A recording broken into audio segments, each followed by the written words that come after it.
U.S. military intelligence tracked the girlfriend of Mexico's top cartel boss, leading them to his secret location. Was that baddie worth it? Then, Mexican and U.S. Special Forces descended on the small town of Tapalpa in a killer capture mission. Aerial surveillance spotted multiple men armed with rocket launchers and machine guns. They partnered on this mission in a new level of cooperation between the two nations. The U.S. deployed their new Joint Interagency Task Force Counter Cartel, and their whole meaning in life is to map out networks of narco members on both sides of the US-Mexico border. The task force is a mixed joint team reached their target on the ground to make the arrest. A firefight broke out, and the Mexican army, the team engaged El Mencho and his henchmen, trading automatic gunfire. Overhead, the attack helicopters opened up with Gatling gunfire, pouring it down on the objective. Troops pushed the narco fighters back into the surrounding hills and into the woods, where they chased them and blocked them off, giving them nowhere to run by surrounding them and boxing them in. The goal of the cartel here is to create fear in the population and the Mexican army. So Mexican officials were concerned about targeting El Mencho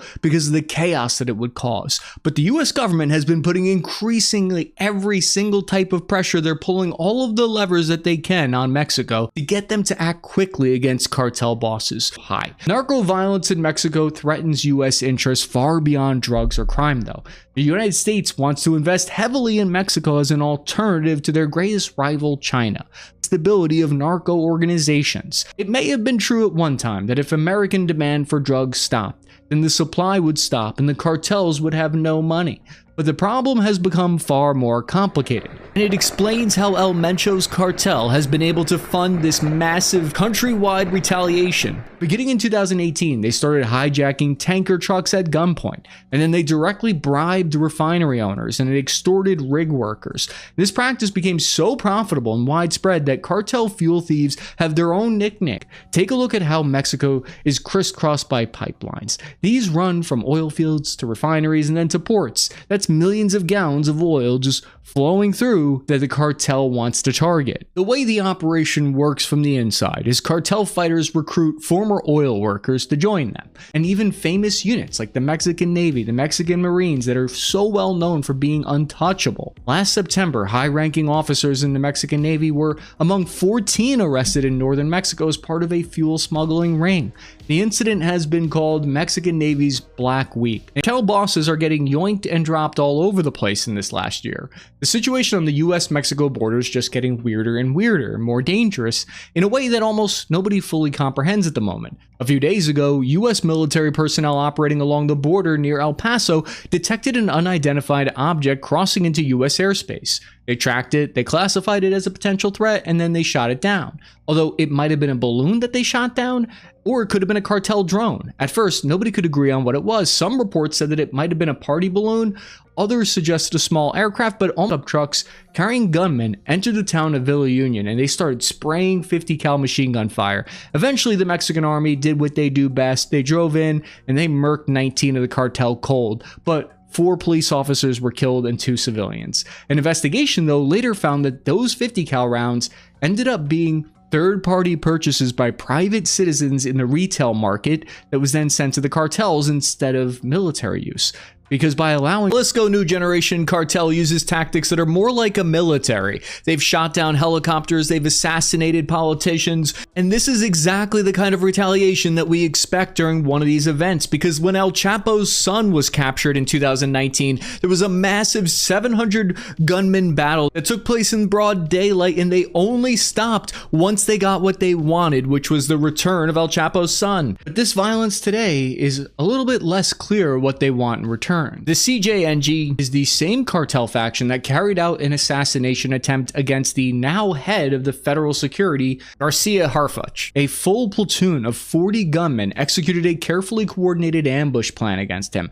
They intercepted his armored vehicle at dawn in 2020 using military tactics. They threw grenades, they pelted it with machine gun fire, and they shot at it with well-aimed 50 caliber sniper rifle shots right on Mexico capital city Grand Boulevard. Garcia survived, but was shot 3 times, and 2 of his guards were killed. There's a parallel armed power growing in Mexico, you guys. The deeper the cartel embed into the energy and they take over these entire regions, the more inevitable direct confrontation from the United States becomes. Hopefully, the joint cooperation groups between the Mexican and US military are able to put a serious dent in their operations. After years of pursuit, Mexican forces received a concrete tip on February 25th about Oseguera's whereabouts.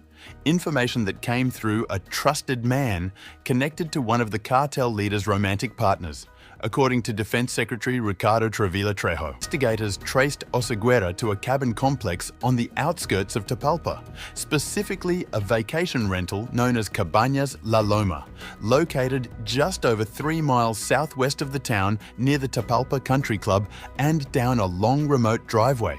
A property previously sanctioned by the US Treasury in 2015 and again in 2017 for providing material assistance to the cartel's drug trafficking activity. After the romantic partner left the compound on February 21st, Oseguera remained inside with his security detail, prompting Mexican Special Forces and the National Guard's Special Immediate Reaction Force to rapidly assemble a ground-based operation within 24 hours, using limited helicopter support to avoid arousing suspicion.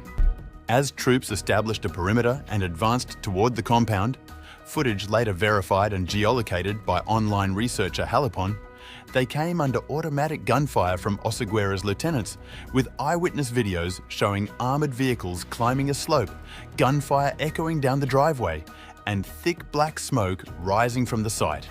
8 cartel members were killed and 2 soldiers wounded in the exchange, after which Oseguera and several deputies fled into nearby woodland, leaving behind heavily armed fighters who continued battling the army. Special forces split from the main engagement, pursued Oseguera into forest undergrowth, and after another firefight, captured him along with 2 bodyguards, all 3 seriously wounded, requiring urgent evacuation. The wounded cartel leader, his 2 bodyguards, and a wounded soldier were placed on a helicopter bound for Guadalajara. But when the 3 cartel members died during the flight, authorities rerouted the aircraft to Morelia International Airport, fearing violent reprisals in Guadalajara before transferring the bodies to Mexico City aboard an air.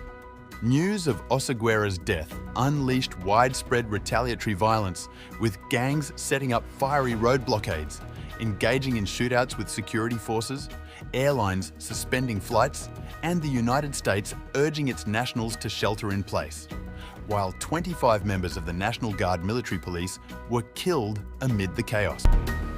The operation comes as President Claudia Sheinbaum faces mounting pressure from US President Donald Trump to clamp down on drug trafficking and threats of cross-border intervention, and just months before Guadalajara hosts 2026 FIFA World Cup matches, raising concerns about security and tourism. Security analysts suggest the Mexican state calculated that this was the best opportunity to eliminate Oseguera, believing it could contain the fallout.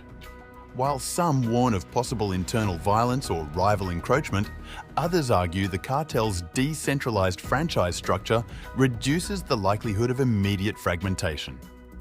Whether Oseguera's death weakens the Jalisco cartel in the long term remains uncertain, but politically, it sends a powerful signal, not only domestically but to Washington, at a moment when Mexico's security posture is under intense international scrutiny. For more in-depth explainers and global updates, subscribe